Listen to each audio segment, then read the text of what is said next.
So China has built the world's first, allegedly, unconfirmed, dedicated drone carrier. And that's what it looks like. So there's that.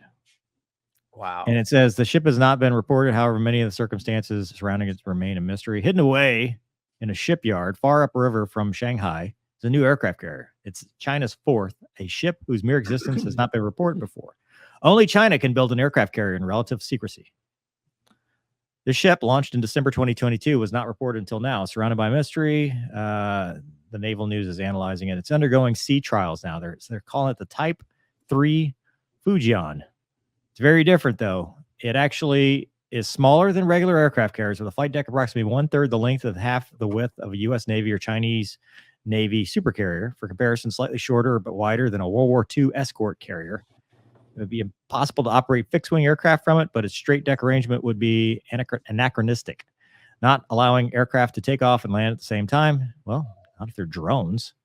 So the analysis is it is a marked runway, but island superstructure. Beyond that, it's unusual. Hull is widely spaced, catamaran. It's often featured in carrier concepts because they allow a large deck area. No one's built one before. It shows that the flight deck's very low, and unlikely there's a hangar deck below. It's wide enough to comfortably operate aircraft or drones with a wide wingspan of 65 feet. I'm not going to use the commie units on that one. Potential roles: 2 large drone motherships.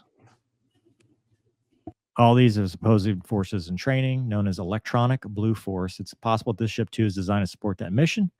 If the new ship's intended to support large fixed-wing UAVs at sea, as design suggested, it's the first drone carrier in the world. Let's go back and look at it one more time. Nope, I'm in scrolly mode. So check that out, man. You're the expert of the sea here. What do you see?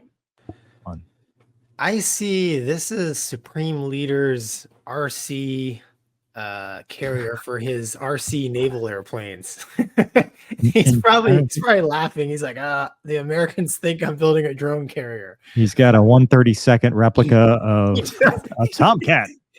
Next thing, it's quite large. This is for their new movie.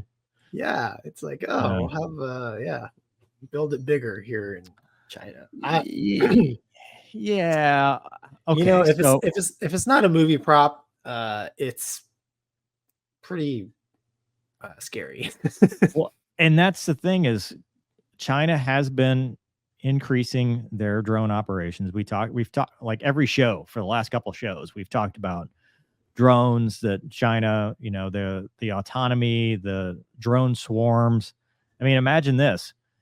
You get this thing parked off the coast, or even not the coast, parked near a carrier strike group, and a drone swarm that now splits into 6. Like, remember the one we talked about that it could split into multiple? So you could easily see a situation where it's not good. No. No. And I'm sure it's a lot cheaper to build a drone boat than it is a people carrying boat. Yeah. You know, I mean, we've talked about it quite a bit, and the whole landscape of like, what is drone warfare going to look like? How do we defend from it? How do we, you know, like, well, it's pretty scary. I didn't add this because it's more ground-based, but China was just testing, I did see this in the news recently, a ground-based vehicle that specifically uses sensors to target drones. So it had the Gatling gun, like a 20 mic or a 30 mic, and it would target aerial drones, shoot them down. Like, it would be embedded with the tanks. Was it a drone? No, it was a wheeled vehicle, armored vehicle that would, you know, move with the armor, shoot down the drone. And then it could also be used to be shooting at other, you know, other stuff. Like, it wasn't just, I'll just do drones, but the sensors on it were such that it was designed specifically for the drone mission, because they're recognizing this threat themselves.